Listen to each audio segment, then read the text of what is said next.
Evangelio según Marcos, capítulo 5.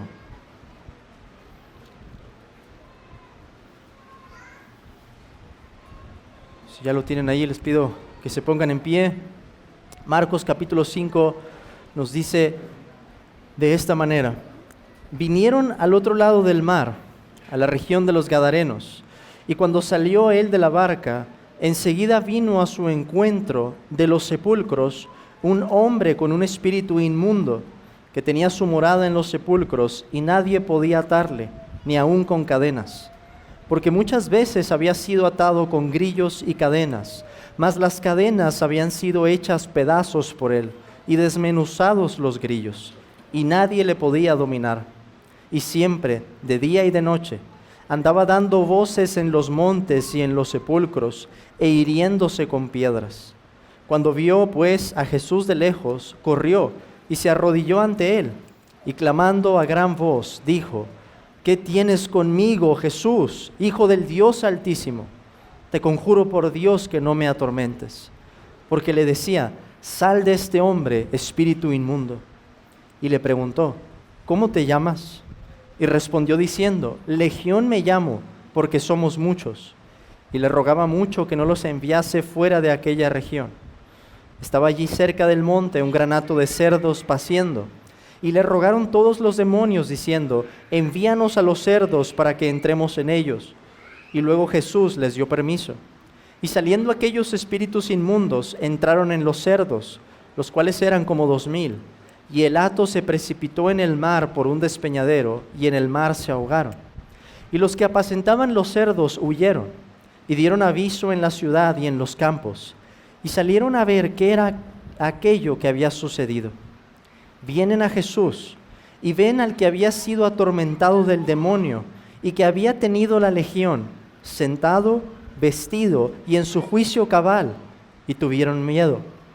Y les contaron los que lo habían visto, cómo le había acontecido al que había tenido el demonio y lo de los cerdos, y comenzaron a rogarle que se fuera de sus contornos. Al entrar él en la barca, el que había estado endemoniado le rogaba que le dejase estar con él.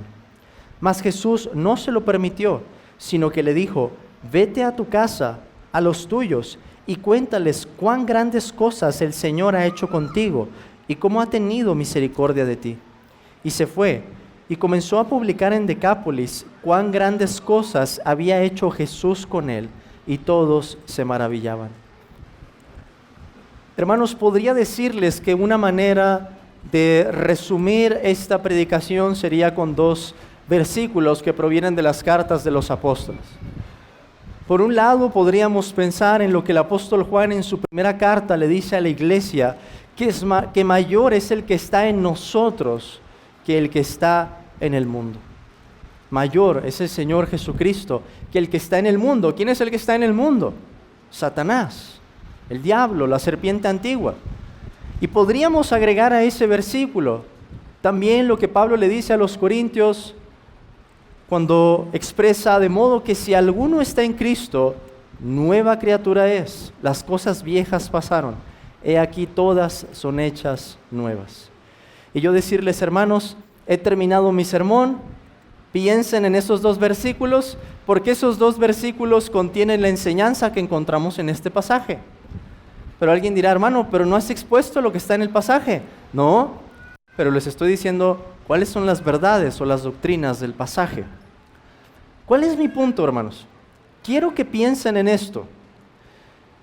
Los evangelios nos expresan doctrinas, nos expresan verdades, pero lo hacen por medio de historias. A diferencia de la manera en la que hablan los apóstoles en sus cartas, los evangelios nos presentan a Cristo y la verdad por medio de una narración. Y no se siente de la misma manera. No sentimos lo mismo al escuchar de la historia de este endemoniado y cómo el Señor lo transformó, a solamente decir: de modo que si alguno está en Cristo, nueva criatura es. Estamos hablando de esa verdad. Pero hermanos, la verdad en los evangelios está incrustada en la historia. Y hay muchas razones por las que podríamos decir que Dios lo hizo de esa manera. Pero déjenme proponerles al menos esta. Hermanos, podemos conectar con las historias de una manera diferente a lo que lo hacemos con un simple enunciado. No estoy demeritando nada de lo que digan las cartas de los apóstoles, pero quiero que vean la riqueza que hay en predicar la verdad, predicar el evangelio a través de estas narraciones.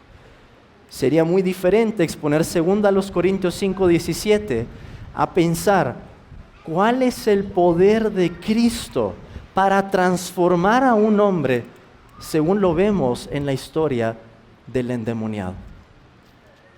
Así que me gustaría, hermanos, que pensemos juntos en este pasaje y organicemos los versículos que tenemos aquí, teniendo en cuenta los diferentes momentos en que ocurre esta escena. Es decir, en primer lugar, el endemoniado antes de su encuentro con Jesús, cómo se veía ese hombre, el endemoniado durante su encuentro con Jesús y el endemoniado después de su encuentro con Jesús. Y en esos tres momentos, hermanos, lo que vamos a descubrir son las dos doctrinas que ya les he dicho. El poder que Cristo tiene sobre los demonios y también el poder que el Señor Jesucristo tiene para transformar a un hombre, aún al peor de los pecadores, como lo vemos en el caso de este endemoniado. Pensemos entonces en primer lugar en cómo se veía el endemoniado antes de su encuentro con Jesús. Y recuerden que lo que tenemos en Marcos capítulo 5 ocurre justo después de que el Señor calma una tempestad. En aquella escena en la que estaban los apóstoles en el mar de Galilea con el Señor, ellos preocupados por la tormenta que estaban experimentando en ese momento, despiertan al Señor y el Señor con una palabra, diciendo al mar, calla, enmudece, reprende al viento y al mar. Jesús tiene poder sobre los elementos creados, pero Jesús también tiene poder, según vemos aquí, sobre los espíritus inmundos, o los que diríamos son los demonios. Ahora, el milagro que va a hacer Cristo en este pasaje lo hace en una región de gentiles. Y eso lo sabemos por la manera en que comienza el pasaje, la región de los Gadarenos. El hombre va a salir al final a predicar a Decápolis, que era una región también gentil, una región pagana. Y lo sabemos también porque apacentaban cerdos. Los judíos no apacentaban cerdos. Para los judíos los cerdos eran animales inmundos. Y es en esta escena, hermanos, en esta región de los gentiles que se acerca este hombre endemoniado. Nos dice el pasaje, versículo 2, y cuando salió él de la barca, enseguida vino a su encuentro de los sepulcros un hombre con un espíritu inmundo. ¿De dónde es que viene este hombre? El pasaje nos dice de los sepulcros, como un muerto viviente, con un espíritu inmundo. Se trataba de un caso de posesión. Por eso se le llama también en el pasaje el endemoniado. Los demonios habían tomado ya control de su vida. Y por lo que sabemos no era solamente uno, aunque el pasaje comienza de esa manera. Era toda una legión. Marcos, hermanos, nos da la descripción más dramática que encontramos en los evangelios sinópticos de este hombre. En primer lugar, eso de vivir en los sepulcros es un reflejo de la condición espiritual en la que había incurrido y también de su inmundicia, porque los judíos considerarían los sepulcros también como lugares inmundos, por el peligro que había allí de tener contacto con un cadáver, algo que según la ley estaba estipulado traería una contaminación ceremonial. El pasaje nos dice además que nadie podía detenerlo, versículo 3. Tenía su morada en los sepulcros y nadie podía atarle, ni aún con cadenas, porque muchas veces había sido atado con grillos y cadenas, mas las cadenas habían sido hechas pedazos por él y desmenuzados los grillos, y nadie le podía dominar. En otras palabras, este hombre tenía una fuerza sobrenatural. No había manera de explicar cómo él se deshacía de esas ataduras y rompía los grillos, si no es por esa influencia demoníaca en su vida. No había nadie que pudiera dominarlo, detenerlo, nos dice el pasaje, y por si eso fuera poco, tenía un comportamiento muy extraño. ¿Qué es lo que hacía? Siempre de día y de noche andaba dando voces en los montes y en los sepulcros e hiriéndose con piedras, gritando, hermanos, lesionándose a sí mismo. Ahora, esa es la descripción dramática que Marcos nos da. Pero quiero que piensen, en términos teológicos, ¿cómo se vería este hombre? ¿Cómo podríamos describir la vida y la condición de ese endemoniado? Piensen primero, hermanos, ¿cómo fue creado el ser humano? Fuimos creados a imagen de Dios. Y también aquel hombre. Pero su pecado y los demonios que habitaban en él lo hacían parecer más un monstruo que un hombre. ¿Cómo se había deformado en su vida, hermanos, la imagen de Dios? Yo creo que si pensáramos en este hombre, en esta persona, bien, hermanos, podría venir a nuestra memoria personas que hemos visto, que a veces viven en nuestras colonias, personas que están en las calles y nos damos cuenta que están fuera de sí. Andan con una capa de mugre, de tierra, su rostro está entristecido, parecería que están vacíos, que no hay un alma allí dentro. Andan por las calles blasfemando. Algunos de ellos conocen bien de la palabra de Dios y blasfeman en voz alta, empiezan a gritar y a maldecir y quieren golpear a los que se les acerquen. Creo que la escena que tenemos aquí no sería menos dramática que la que podemos ver en ese tipo de personas que han llegado a una condición tan deplorable, tan triste. Su vida misma era una demostración de qué tan bajo puede caer el hombre, en qué puede llegar a convertirse. Y podemos decir además que en esta escena encontramos una de las condiciones más miserables de todos los testimonios que hay en las Escrituras. ¿Qué otro hombre, hermanos, conocemos en las Escrituras que tuviera tantos demonios, que se comportara de esa manera, que viviera en el lugar de la muerte? Ese hombre estaría irreconocible. Podemos decir además, en este retrato teológico, un hombre separado de Dios, en primer lugar. Un hombre también aislado de su prójimo, a un nivel espiritual, en su relación con Dios, estaría completamente desechado, fuera de la gracia de Dios. Y por otro lado, aún en la sociedad, hermanos, ¿quién se fijaría en un hombre como ese? ¿Quién buscaría ayudar a un hombre así? Y además, pensemos otra vez en su morada, en términos teológicos. ¿En dónde es que empieza el hombre en las Escrituras? En un huerto. Y sin embargo, encontramos a este hombre en los sepulcros, algo completamente distinto a esa primera vida, a ese primer estado del ser humano. Esta es entonces la antítesis del diseño de Dios, un símbolo claro, hermanos, de cómo se ven los efectos de la caída en su máxima expresión, como este endemoniado gadareno. Ahora, esto era antes de su encuentro con Jesús. Pensemos ahora, ¿cómo es que se ve ese encuentro, el momento en el que ya se acerca el endemoniado al Señor Jesús y hay un intercambio de palabras allí? El versículo 6 comienza diciéndonos: cuando vio pues a Jesús de lejos, corrió y se arrodilló ante él. Y lo que hace, hermanos, de inmediato es reconocer algo de la identidad de Cristo. Versículo 7. Y clamando a gran voz dijo: ¿qué tienes conmigo, Jesús, Hijo del Dios Altísimo? te conjuro por Dios que no me atormentes. A ver, se arrodilla ante Jesús en primer lugar, lo llama Hijo del Dios Altísimo y además confiesa, hermanos, en esas palabras, que Jesús tiene poder para castigarlo, para provocarle tormento.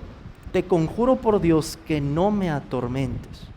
Apenas se acerca al Señor y vemos que de parte del endemoniado hay un triple reconocimiento de la autoridad de Cristo. Ahora recuerden lo que nos ha dicho Marcos. Nadie había podido dominarlo.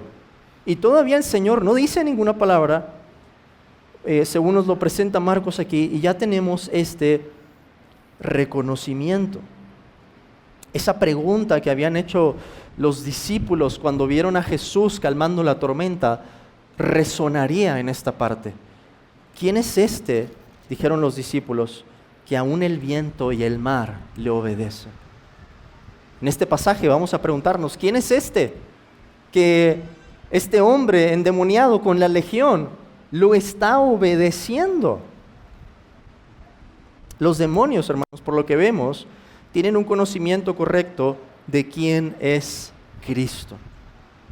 Se arrodilla delante de Él, Hijo del Dios Altísimo, reconoce su autoridad para castigar.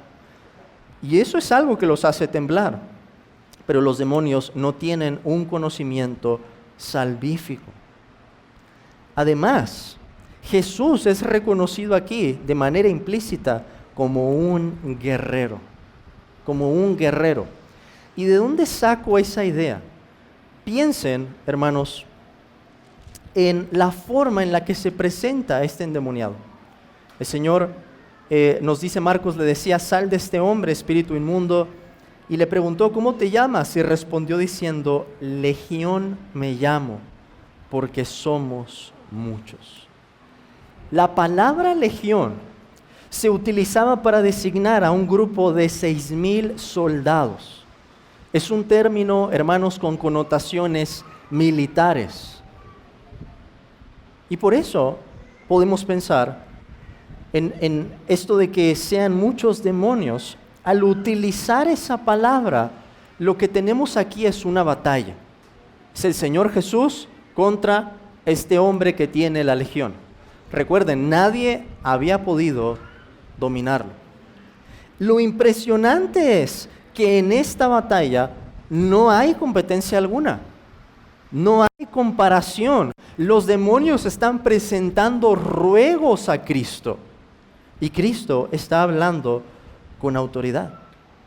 ¿Cuándo se ha oído, pregunto, en la historia del mundo, que un solo hombre se enfrente a un ejército de miles? Y eso es lo que estaba pasando aquí. Cristo, hermanos, se estaba mostrando invencible. Es cierto, al final del Evangelio, según Marcos, se va a mostrar como el siervo sufriente, que muere voluntariamente en el lugar de su pueblo. Pero Cristo también se nos presenta en Marcos como ese guerrero divino, dominando la creación. Primero los elementos creados, inanimados, como el viento y los mares. Y ahora elementos creados también, pero con vida, como los demonios, dominándolos, teniendo autoridad sobre ellos. Noten de nuevo el lenguaje que resalta la autoridad del Señor. Se nos dice en el versículo 10, y le rogaba mucho que no los enviase fuera de aquella región. Versículo 12, y le rogaron todos los demonios. Versículo 13, y luego Jesús les dio permiso. Tienen que pedirle permiso al Señor para poder hacer algo. Ahora, ¿cuál fue la respuesta de los demonios en ese momento en que Cristo demuestra su autoridad? Los demonios piden quedarse en la región y hacer morada en los cerdos. El Señor les da permiso de hacer eso. Salen de aquel hombre y entran en los cerdos.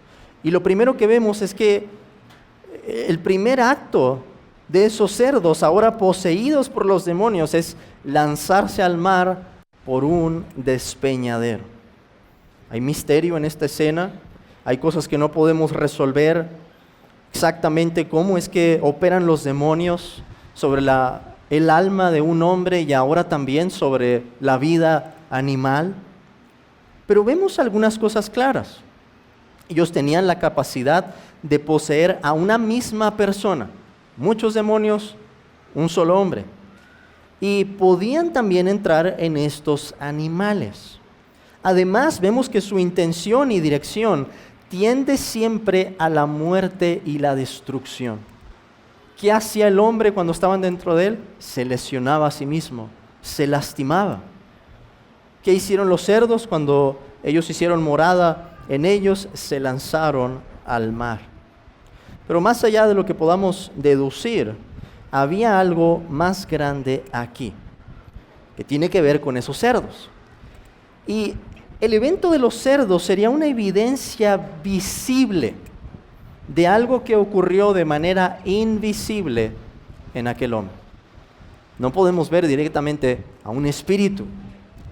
Pero si la gente veía que los demonios entraban a los cerdos y luego los cerdos se tiraban, iban a entender muy bien que algo había pasado dentro del corazón de este hombre. Los cerdos servirían para resaltar eso. Dicho de otra forma, no había manera de negar el poder de este milagro. No había manera de decir, no, es que el endemoniado tenía una enfermedad mental o Jesús hizo alguna clase de rito. Nada de eso. Con su palabra expulsa a los demonios y esos cerdos se vuelven una evidencia de la magnitud del poder del Señor. Como con una palabra pudo controlar a un ejército. Jesús, hermanos, estaba salvando lo que se había perdido y desterrando al mismo tiempo a los espíritus inmundos. De hecho, el Señor Jesús, antes en este evangelio, nos da una parábola. Nos habla de un hombre fuerte, ¿verdad? ¿Y quién es el que viene y se opone a este hombre fuerte y lo logra dominar? A alguien que es más fuerte todavía. Y eso es lo que estaba pasando con la venida de Cristo. Satanás, hermanos, tenía sumida a la humanidad en oscuridad, en tinieblas, en pecado. ¿Y qué hace Cristo con su poder y autoridad? Empieza a desterrar esa influencia y a hacer morada en el corazón de los hombres. ¿Qué podemos aprender de esto antes de pasar a ese último momento? Estas son ideas secundarias, hermanos, pero me parecen importantes por lo que tenemos aquí. La vida de un ser humano está por encima de la vida de los animales, de miles de animales. Aún aquel endemoniado había sido formado a la imagen de Dios y por tanto su vida era preciosísima, aun si se encontraba en un estado miserable. No importa la forma externa en la que se vea una persona, considerado delante de Dios, en virtud de haber sido creado, esa vida es preciosa. Es preciosa para Dios y debería ser también preciosa para nosotros. Además, si tú no estás en Cristo, esto es un ejemplo de aquello en lo que pudieras convertirte, como le pasó al rey Nabucodonosor cuando el Señor trajo juicio sobre él. Pero ampliando esta idea, tenemos que decir, según la Escritura, que tu vida ya está influenciada por los demonios. Pablo nos habla del Dios de este siglo que ha cegado el entendimiento de los incrédulos. Pablo también nos dice en Efesios capítulo 2, cómo el príncipe de la potestad del aire opera en los corazones de la gente, de los no creyentes, recordándoles, invitándoles a esos deseos pecaminosos, promoviendo en su corazón la maldad. Y en el caso de nosotros, los cristianos, podemos decir, junto con Juan, mayor es el que está en nosotros que el que está en el mundo. Tenemos que entender bien cuál es el poder de nuestro capitán Jesucristo. Recuerden, hermanos, los demonios son seres poderosos e inteligentes sobremanera. Si tuviéramos que pelear, todos nosotros juntos, contra tan solo un ángel nos haría pedazos a todos nosotros. Pero ¿cuál es el punto aquí? Que el Señor Jesús es nuestro capitán, es el que comanda este ejército. Y Marcos nos enseña que no hay competencia aquí. No hay nadie que pueda hacerle batalla a Cristo. Pero pensemos ahora por último, hermanos, en cómo se ve el endemoniado después de su encuentro con Jesús. Lo hemos visto antes de su encuentro, lo hemos visto durante su encuentro. Ahora, por último, pensemos en cómo se ve este hombre después de su encuentro con Jesús.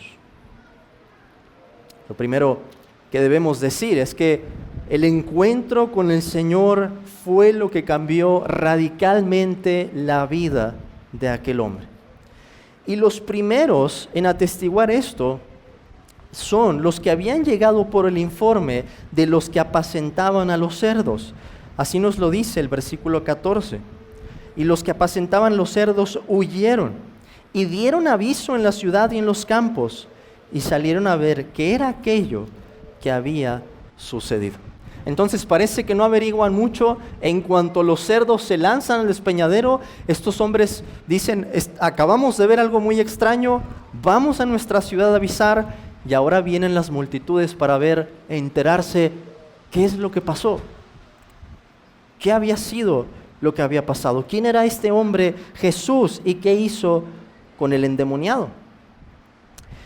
Lo impresionante aquí, hermanos, era el nuevo estado de aquel hombre. Y Marcos hace algo muy interesante para retratar esta escena.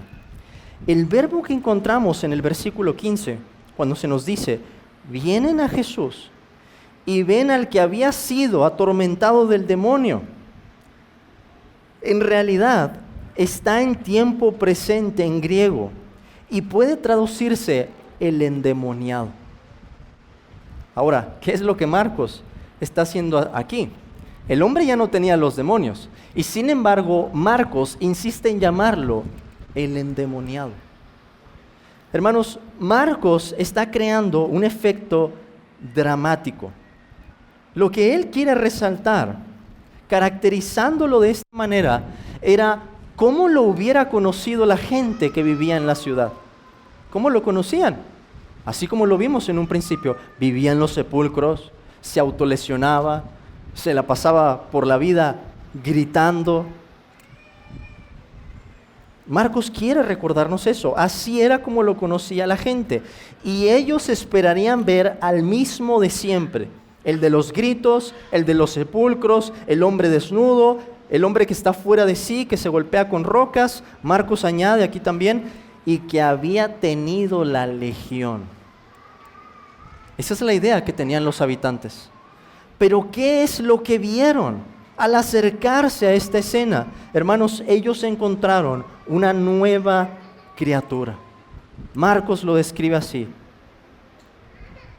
sentado, vestido y en su juicio cabal.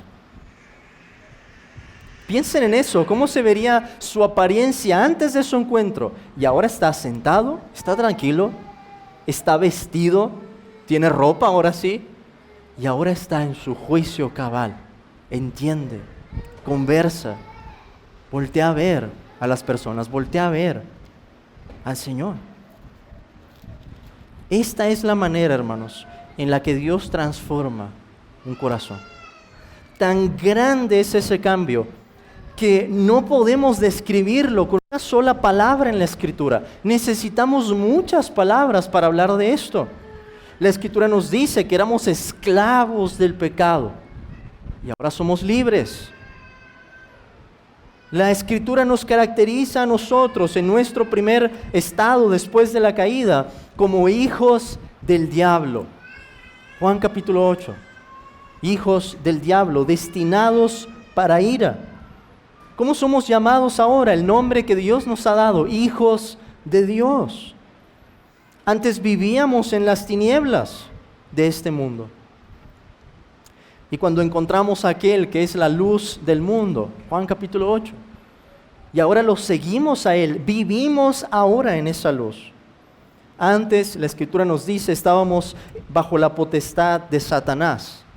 y ahora estamos bajo la potestad de Dios. Antes culpables, ahora perdonados. O como podríamos resumirlo en el caso de este hombre, y ese es el título de mi sermón, de endemoniado a misionero. No solo cristiano, porque el Señor le va a dar una comisión al final a este hombre, de endemoniado a misionero. Así responderíamos nosotros para describir este milagro. Pero ¿cuál fue la respuesta de la multitud? Nos dice el versículo 15 al final, y tuvieron miedo. Y en el versículo 17, y comenzaron a rogarle que se fuera de sus contornos. En lugar de alegrarse con aquel hombre, en lugar de acercarse a Cristo, se asustan de ver el poder del Señor y no sabemos bien sus motivos.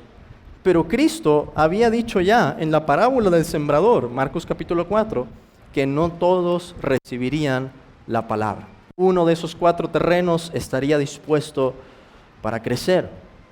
¿Cuál fue la respuesta de aquel hombre ahora, por otro lado? El versículo 18 nos lo dice. Al entrar él en la barca, el que había estado endemoniado le rogaba que le dejase estar con él. Mas Jesús no se lo permitió, sino que le dijo, vete a tu casa, a los tuyos, y cuéntales cuán grandes cosas el Señor ha hecho contigo y cómo ha tenido misericordia de ti. Y se fue y comenzó a publicar en Decápolis cuán grandes cosas había hecho Jesús con él, y todos se maravillaban. Fue la primera respuesta de este hombre: Señor, nadie podía dominarme. No hay manera en que mi condición pudiera cambiar.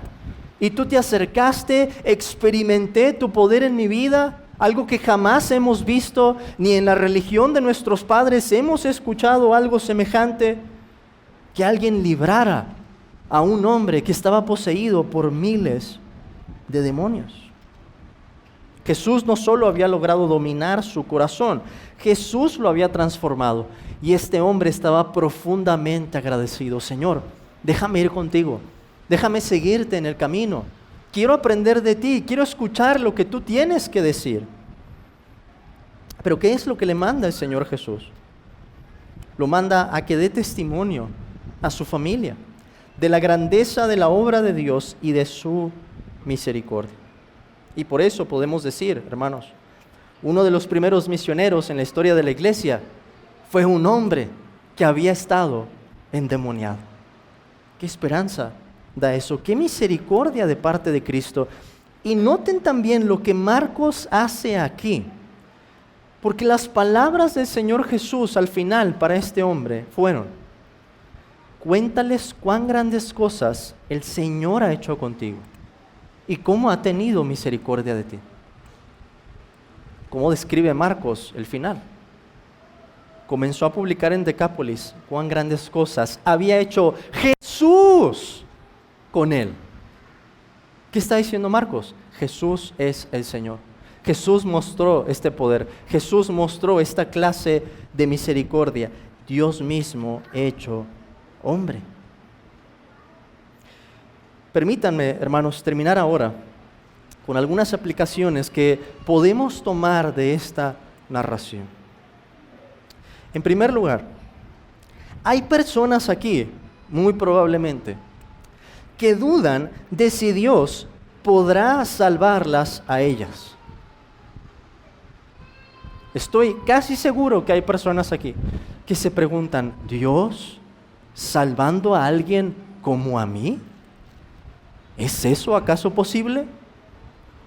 Pero con este tipo de ejemplos quiero que veas que no hay excusa.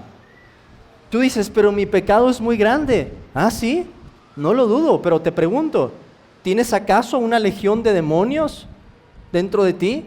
¿Podrías describirte a ti mismo de esa manera? Porque yo no te veo en ese estado. Si tu respuesta es no, déjame decirte, Jesús tiene poder para salvarte. Pero si aún tu respuesta fuera sí y dijeras, yo estoy poseído por muchos demonios, ¿cuál sería la respuesta? Amigo mío, Jesús puede salvarte también. Este es el ejemplo del que estamos leyendo.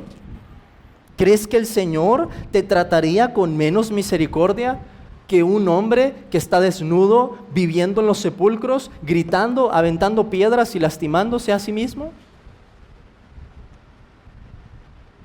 Mira lo que hizo con aquel hombre y pregúntate, ¿cómo trataría Jesús con alguien como tú? En segundo lugar, jamás, hermanos, jamás subestimemos el poder que tiene el Señor Jesús para transformar un pecador. Si lo hacemos, estamos cayendo en incredulidad.